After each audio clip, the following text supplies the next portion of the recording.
మిథునం వారికి గనక చూసుకుంటే ఈ 3 గ్రహాలు ధనభావంలోకి వెళ్ళి కూర్చుంటున్నాయి. అంటే గురువు, శుక్రుడు, బుధుడు 23 జూన్ నుంచి మే జూలై 5వ తేదీ వరకు, 23 జూన్ నుంచి జూలై 5వ తేదీ వరకు కలిసి ఉంటాయి ఈ 3 గ్రహాలు. తర్వాత మరలా బుధుడు వెనక్కి వస్తాడు వక్రించుకుంటూ, మరియు అదేవిధంగా శుక్రుడు కేతుతో వెళ్ళి కలుస్తాడు. That is different case. అయితే ఈ గ్రహాల యొక్క సంబంధం మీకు ఎటువంటి ఫలితాలను ఇస్తుంది, ఏ దేవత ఆరాధన చేయాలి, ఎటువంటి విషయాల పట్ల మీరు జాగ్రత్తగా ఉండాలి. ఎందుకంటే మీకు దశమంలో శని ఉన్నాడు, 12లో కుజుడు వచ్చి కూర్చుంటున్నాడు 21వ తేదీ నుంచి కూడా. మరి వీటి యొక్క ఫలితాలు ఏమిటి అనేటువంటి అంశాలు చెప్తుంది నేనైనప్పటికీ చెప్పిస్తుంది సాక్షాత్ లలిత అమ్మవారిగా భావిస్తూ ఆ లలితాంబిక అమ్మవారి యొక్క అనుగ్రహం మీకు పరిపూర్ణంగా కలగాలని మనస్ఫూర్తిగా కోరుకుంటూ, ఇక్కడ ధనస్థానంలో వచ్చి కూర్చున్నాయి 3 గ్రహాలు. అందుకని మీకు గతంతో పోల్చుకుంటే ఖచ్చితంగా 23వ తేదీ జూన్ నుంచి మే 5వ తేదీ వరకు మిథున లగ్నం వారికి ధనపరమైనటువంటి విషయంలో అనుకూలత ఉంటుంది. ధనపరమైనటువంటి విషయాల్లోని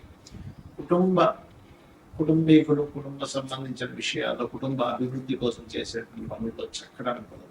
అదేవిధంగా దశమంలో శని ఉన్నప్పటికీ దశమ స్థానంలో ఉండే శని మీద గురువు యొక్క దృష్టి 2 శుభగ్రహాలతో కలిసి ఉన్నందుకు ఉద్యోగ ప్రయత్నాల్లో మీరు ఏదైతే జాబ్ కోసం ప్రయత్నం చేస్తూ ఉంటారో ఆ యొక్క జాబ్ సంబంధించినటువంటి విషయంలో అనుకూలత పెరుగుతుంది.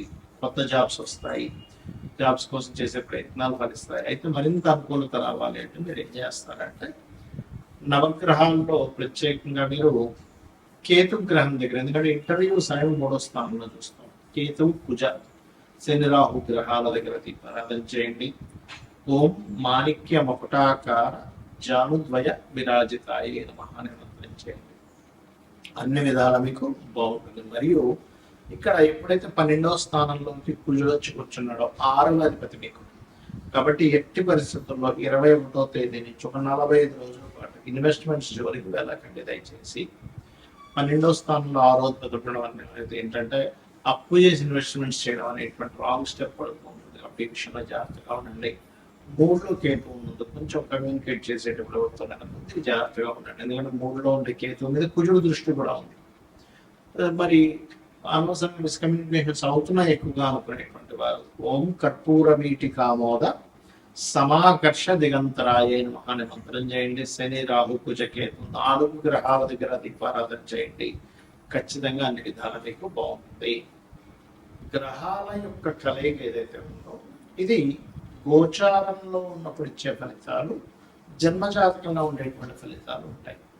మనకి లగ్నం నుంచి 12 భావాల్లో అంటే లగ్నము, ధనస్థానము, పరాక్రమ స్థానం అంటే సిబ్లింగ్ స్థానము, చతుర్థం అంటే గృహస్థానము, సంతాన స్థానము, రుణరోగ శత్రుస్థానము, వివాహము, జీవిత భాగస్వామి స్థానము, ఆకస్మిక సంఘటనలు, తండ్రి, ఉన్నత విద్యలు, అదేవిధంగా వృత్తి, వ్యాపారాలు, లాభాలు, ఇన్వెస్ట్మెంట్స్, ఈ స్థానాల్లో శుభగ్రహాలు కలిసి ఉన్నాయో పాపగ్రహాలు కలిసి ఉన్నాయో అనేటువంటి చూడాలి. ఎందుకంటే ఇప్పుడు మన గోచారంలో వచ్చినటువంటివి ఏంటంటే ఇది కాలంలో అనుకూలించడం వల్ల, అంటే గవర్నమెంట్ ఏదో ఒక స్కీమ్ పెట్టింది, లేకపోతే బట్టల షాప్ వాడేదో స్కీమ్ పెట్టాడు, పర్మనెంట్గా 365 రోజులు స్కీమ్ పెట్టగా ఒక సీజన్ అంటాడు, ఈ మాసంలో ఈ ఆషాఢ మాసం సేల్ అంటాడు. అలాగా ఈ గోచారంలో ఉండే గ్రహాలు ఏంటంటే ఫలానా సమయంలో ఇప్పటి వరకు మనం చెప్పుకున్నాం గురువు, శుక్రుడు, బుధుడు కలిసి ఉన్నది మీ భావం నుంచి, మీ లగ్నం నుంచి ఈ స్థానంలో ఉన్నాడు కాబట్టి ఈ ఫలితాలు మీకు అనుకూలిస్తాయి. కానీ దీనికంటే ముఖ్యంగా మీ జన్మ జాతకంలో ఒక గ్రహం ఒక రాశిలో ఉన్నందుకు ఒక ఫలితం ఇస్తుంది, ఒక నక్షత్రంలో ఉన్నందుకు ఒక యోగాన్ని కలిగి ఉంటుంది. యోగము అంటే ఇంకొక గ్రహంతో కలయిక, అది రాశితో కలయిక, నక్షత్రంతో కలిసిందా లేకపోతే ఇంకొక గ్రహంతో కలిసిందా అనేటువంటి చూడాలి. ఒక గ్రహంతో కలిసిందా, 2 గ్రహాలతో కలిసిన, 3తోన, కొంతమందికి 8 గ్రహాలు అష్టగ్రహ కూడములో కూడా పుడతారు. అష్టగ్రహ కూడం ఇస్ వెరీ రేరెస్ట్ థింగ్ అన్నమాట. సో అలాగా మీ జన్మజాతకంలో ముఖ్యంగా మీరు గమనించుకోవాల్సింది ఏంటంటే 2 గ్రహాలు శుభగ్రహాలు, పాపగ్రహాలు. ఈ శుభగ్రహాలు అంటే ఏమిటి? శుభ ఫలితాలు ఇచ్చే గ్రహాలు, పాప ఫలితాలు ఇచ్చే గ్రహాలు, క్రూర గ్రహాలు, శుభగ్రహాలు.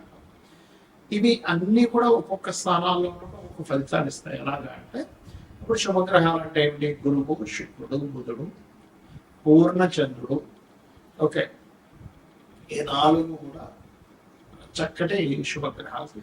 మరి పాప ఫలితాలు ఇచ్చే గ్రహాలు ఏంటంటే ఇందులో వల్ల అర్ధపాపి ఉంటారు. ఎవరు? రవి అర్ధపాపి, పూర్ణపాపి కాదు.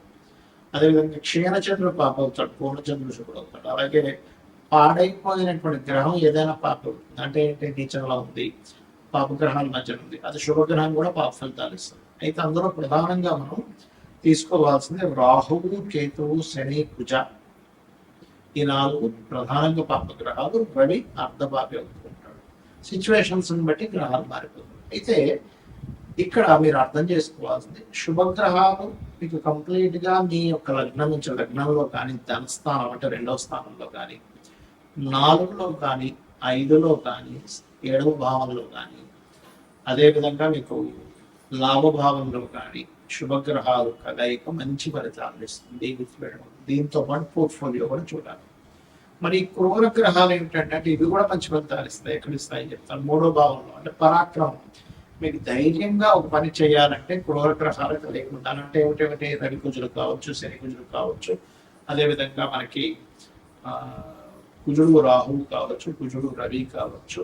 ఇలా ఇప్పుడు నేను చెప్పినటువంటి గ్రహాలు ఏవైతే రాహువు, కేతువు, కుజుడు, రవి అండ్ పాప ఫలితం, పాప సంబంధం కలిగిన గ్రహం, ఇవి ఏం చేస్తాయంటే వెరీ క్లియర్గా ఇవి మీకు 3లో ఉన్న, 6వ భావంలో ఉన్న, 3లో ఉంటే పరాక్రమాన్ని ఇస్తుంది, ధైర్యంగా ఒక స్టెప్ తీసుకోవడానికి ఇస్తుంది. 6వ భావంలో ఉంటే శత్రువు నిలబడలేడు మీ ముందు, గుర్తుపెట్టుకోండి. 6లో కూర్చున్న జాతకుడు చూడండి, ఈ శత్రువు మీ ముందు నిలబడలేడు, శత్రువు నాశనము అంటుంది శాస్త్రం. అదేవిధంగా 6వ స్థానంలో అధిక గ్రహాలు ఇంకొక ఇబ్బంది కూడా ఉంది. ఏమిటది అంటే కొంచెం ఎక్కువ కర్మలు పెండింగ్ ఉన్నాయి, కొంచెం ఎక్కువ పోరాటం ఉంటుంది లైఫ్లో శుభగ్రహాలు, పాపగ్రహాలు. కాకపోతే పోరాడేటువంటి శక్తిని కూడా గ్రహాలు ఇస్తాయి, గుర్తుపెట్టుకోండి. అలాగే దశమంలో కూడా పాపగ్రహాలు మంచిది, ఎందుకంటే దశమం కూడా కార్యం చేయడానికి ఉండేటువంటి ఫలితాన్ని ఇచ్చేటువంటి స్థానం. సో ఎప్పుడైతే దశమ స్థానంలో పాపగ్రహాలు ఉన్నాయో, క్రూర గ్రహాలు ఉన్నాయో, అది ఇచ్చేటువంటి రిజల్ట్ ఏమిటి అని చెప్పి చూసుకున్నట్లయితే ఖచ్చితంగా అది కూడా మంచి ఫలితాలు ఇస్తుంది, ఎటువంటి సందేహం లేదు. అలాగే మరొక విషయం ఏంటంటే ఇక్కడ గమనించినట్లయితే ఇక్కడ మరి లాభంలో ఏంటంటే శుభగ్రహాలు, పాపగ్రహాలు రెండూ వరుస్తాయి. మరి 12వ స్థానంలో ఉండేటువంటి గ్రహాలు ఒకవేళ శుభగ్రహాలు ఉంటే, పాపగ్రహాలు ఉంటాయి ఏంటంటే అది కంఫర్ట్, విదేశాలకు వెళ్ళేటువంటి విషయం, ఇన్వెస్ట్మెంట్ చేసేటువంటి విషయం. అంటే 12వ స్థానంలో ఉండేటువంటి గ్రహాలు ఒక్కోసారి శుభగ్రహంతో, శుక్రుడితో చేసిన పాపగ్రహాలు అనుకోండి, అలవాట్లు కొంచెం వ్యసనాలు అలవాట్లు ఎక్కువ అవుతుంటాయి. అంటే వ్యసనాలని, ఇన్వెస్ట్మెంట్స్ని, అదేవిధంగా మీరు విదేశాలకు వెళ్ళేటువంటి అంశాన్ని 12వ భావం చెప్తుంది కాబట్టి ఆ యొక్క విషయాన్ని జాగ్రత్తగా ఉంటుంది. మరి 2వ స్థానంలో శుభగ్రహాలు మంచి ధనవంతుడు అవుతాడు.